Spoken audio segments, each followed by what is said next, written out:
এই কয়েনটা লিস্টিং হওয়া আমাদের ক্রিপ্টো জগতের সাথে সম্পৃক্ত করার সময় প্রথমের দিকের, এবং এই কয়েনটা খুবই ভালো গেইনিং করছে এবং খুবই ভালো।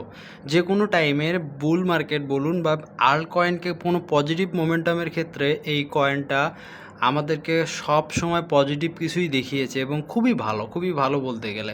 রোজ টোকেনটা ফান্ডামেন্টালি যাই বলুন বা টেকনিক্যালি যাই বলুন, নিউজ ক্ষেত্র যাই বলুন, এই কয়েনটা সবসময় আমাদেরকে পজিটিভ, কখনো নিরাশ করেনি। তো নাও টাইমে, এর আগেও মেবি একটা ভিডিও ক্রিয়েট করা হয়েছিল একটু উপরে, অ্যান্ড নাও টাইমেও ভিডিও একটা ক্রিয়েট করা হচ্ছে যে বিকজ এখানে অল টাইম বটম যা রয়েছিল সব কিছু তারা খেয়েছে ভাই।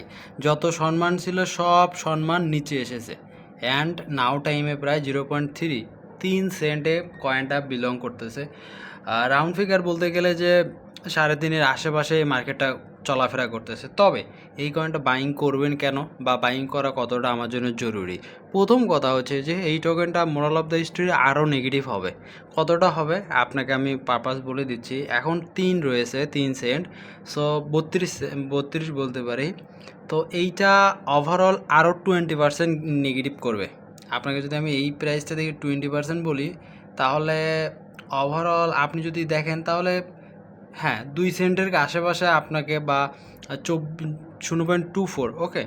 তো এই কয়েনগুলোর আশেপাশে বা এর থেকে একটু নিচে বা 2 সেন্টের স্থানগুলোতে আমি মনে করি এই টোকেনটাকে আপনি ওভারঅল একটা বটম, সর্বনিম্ন বা সর্বোচ্চ বটম আপনি দেখতে পারবেন। এবং এই টোকেনটা অবশ্যই একটা ছোটোখাটো ইনভেস্টমেন্টের বা একটা ভালো বাইং জোনের ক্ষেত্রে এই কয়েনটা আমাদের জন্য খুবই ভালো হবে। একটা পোর্টফোলিওতে, আপনার পোর্টফোলিওতে 10টা কয়েনের ভেতরে এই কয়েনটা রাখা উচিত হবে। তবে হ্যাঁ, মোরাল অফ দ্য স্টোরি আপনাকে আবারও বলতেছি, এই টোকেনটা এইখান থেকে মুভ করবে এমন না ভাই, এই টোকেনটা আরও ডাউন আসবে।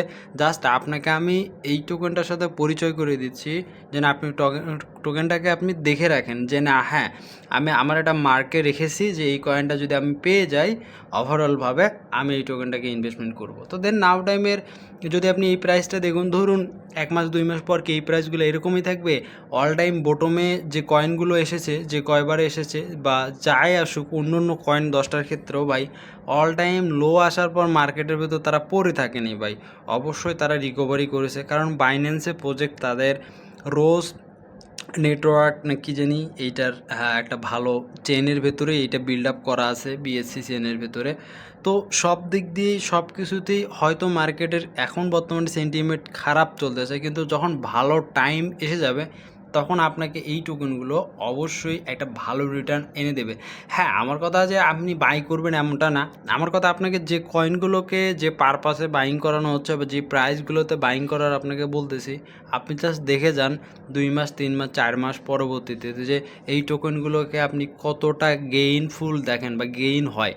আপনাকে জাস্ট আমি ধারাবাহিকভাবে ভিডিওগুলো দিচ্ছি এই কারণে যে আপনি এই ভিডিওগুলো যখন 1 মাস পর আপনাকে রিনিউ করে আপনাকে দেখাবো, তখন করে ভাই আমি তো বুঝিনি, বা আমি তো ভয় পাইছিলাম, বা আমি নর্মালি নো প্রবলেম। আপনি যেখানে যেভাবে সাহস পারবেন, যেখানে পারেন সেখানে ইনভেস্টমেন্ট করবেন। তবে ওভারঅল নাও কয়েনগুলোর থেকে আরও 20% নেগেটিভ হওয়ার চান্স 100% আমি বলবো।